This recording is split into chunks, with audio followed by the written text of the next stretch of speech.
This is Derwin Dubose with my classmate Juancristobal Echeverria. Welcome to our article summary presentation. Today, we will be discussing the strategies and tactics of interest groups, the case of the environmental and energy policy arena by Lettie McSpadden and Paul Culhane of Northern Illinois University.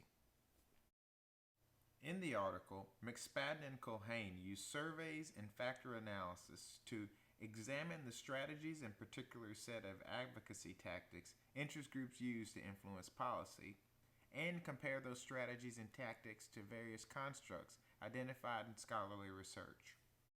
For today's presentation, we will follow the articles format to present McSpadden and Culhane's ideas. Juancristobal will provide a literature review on the previous research the authors identified in the article and to which they compared their own work. Then he will explain the types of interest groups identified by McSpadden and Culhane. I will come back to describe the author's research questions and methods and present the author's conclusions on the tactics used by interest groups. Now Juancristobal will walk you through the literature the authors used to compare their work, starting with Lester Milbraith. The Washington lobbyists, Lester Milbraith, 1963, reported the percentage distribution of lobbyists' use and the perceived effectiveness of tactics as follows. Lobbying is a communication process where direct communication, that is, lobbyists' personal presentations of information to Congress members, is regarded the most efficacious influence tactic, while indirect methods of communication, like letter writing or public relation campaigns, are rated as moderately influential. Campaign contributions and hosting lobbyist parties were reported methods of maintaining access but ineffective influence tactics. Berry, in his Survey of Public Interest Groups, Berry, 1977, replicated Milbraith's finding and methods, but added a theoretical framework in which tactics used by groups are associated with the following four strategies that reflect groups' perceptions of decision makers. The first two strategies he took up from Milbraith, but he added the other two. One, Berry's informational strategy, which parallels Milbraith's direct communication model, assumes officials are objective decision makers who will reach a good policy when provided with the group's information. Two, Berry's constituency influence strategy takes up Milbraith's indirect communication tactics, but does include campaign contributions. 3. His embarrassment and confrontation strategy, premised on a belief that public exposure of a bad policy leads errant officials to reform their policy. 4.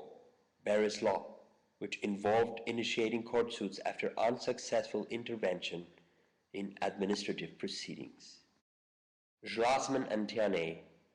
Schlossman and Tierney's Survey, 1986, presents the use of group tactics in the electoral process and legislative, judicial, and executive branch policymaking. They concluded that groups adopt institutional strategies, that is, certain groups focus on Congress while others focus on agencies or the courts. Again, they only report percentage distribution of lobbyists' use and the perceived effectiveness of tactics. Two more studies worth mentioning are Walker's and Hines and Company, which used factor analysis, that is, the correlations in groups' reported use of tactics, to infer the existence of underlying strategies. Walker, 1991, reported two-strategy structure of group activity that links litigation and partisan electioneering to conventional lobbying. Hines and Company, 1993, present a four-factor structure of advocacy that treats litigation as a distinct strategy and separates partisan activities from conventional informational tactics. Neither Walker nor Hines and Company developed a strategy framework as elaborate as Berry's. All the researchers listed above vary in the types of groups they include in their studies, as well as in the way they categorize these groups. However, McSpadden and Culhane, authors of the article at hand, in order to focus their attention only on whether different types of groups adopt different tactics and strategies, divided the groups that lobby in the environmental and energy policy into three major types: public interest groups, trade associations, and professional governmental associations. Public interest groups are composed of citizen members who identify with the groups and voluntarily pay membership fees. Trade associations organize around sectors of business activity, and their members are business corporations that are profit-oriented.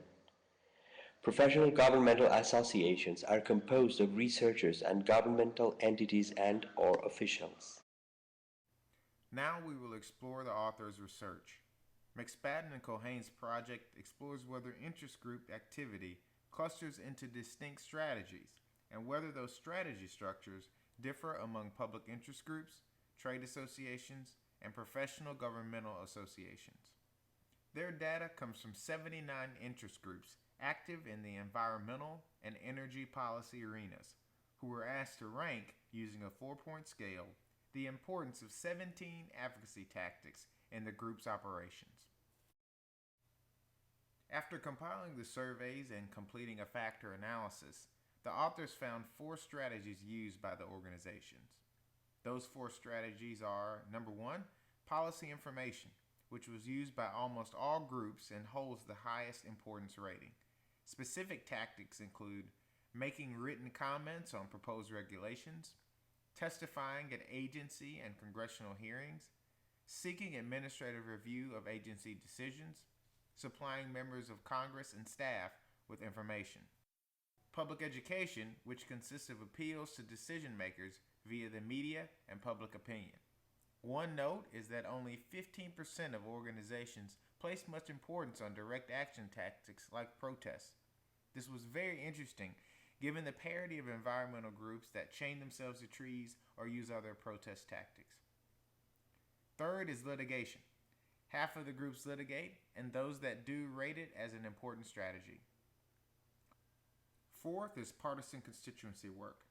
Political action groups like the League of Conservation Voters publish voting records of congressmen. However, most groups neither endorse candidates nor support parties. These strategies most resemble Milbraith and Berry's previous research that Juancristobal mentioned. Also, McSpadden and Culhane found that these advocacy strategies are influenced by each group's resources, including money, staff, and legal capability. The second objective of McSpadden and Culhane's research was to determine whether particular types of groups pursue different strategies. Trade associations use strategies that most closely resemble the overall factor analysis. They pursue the same 4 strategies we discussed earlier. That's policy information, public education, litigation, and partisan political work, with similar tactics. Greater resources allow trade organizations to pursue litigation and partisan political activities along with informational lobbying. Public interest groups like the National Resources Defense Council use more differentiated strategies than industry groups. They rely on aggressive litigation and administrative intervention tactics along with informational activity focused on Congress. They also use partisan politics and direct action, unlike other groups. 5 distinct strategies they use are: 1. Litigation. 2. Formal administrative intervention. 3. Informational tactics targeted toward Congress. Now this makes sense given that in the 1980s, Reagan and the first President Bush closed the White House and executive agencies to environmental groups. Congress and the courts were the only avenues for environmental groups in that decade. 4. Partisan endorsements. Only 2 groups rated this as important because of resources and legal constraints. 5. Direct action. Public interest groups rated protests twice as important as do trade or professional groups. Professional governmental groups, however, pursue a very constrained set of informational and educational strategies and do not use litigation or partisan politics. Their tactics include: 1. Testifying and providing information before Congress and executive agencies. 2. Public education through press releases and research. 3. Public education through member publications and letter writing. The U.S. Tax Code requires 501c3 organizations to provide public education, so professional groups blend informational and educational strategies. These groups are limited because the Hatch Act bars federally funded employees from partisan activities. In summary, McSpadden and Culhane found that there are three types of interest groups: public interest, trade, and professional governmental. Interest groups' activities and tactics fit within set strategies. 1. Providing official policymakers with information. 2. Indirect or constituency influence, like letter writing campaigns. 3. Partisan and candidate campaigns. And 4. Litigation. Types of groups use these strategies in different ways based on resources and legal constraints. And finally, by comparing their research to other literature, McSpadden and Culhane concluded that Lester Milbraith has the best sense of the strategy structure of competitive policy arenas. We've reached the end of our presentation, but we want to kickstart the discussion board we'll be moderating with two questions. First, this article discusses environmental and energy policy groups. Based on the reading in your advocacy paper, do you think the same conclusions apply to other policy areas like education, criminal justice, or defense? Second, of the 5 interest group activities and tactics we outlined in the presentation, which do you think is most effective? Can you list an example of your tactic changing policy? Thank you so much for giving us your attention, and we'll see you on the discussion boards.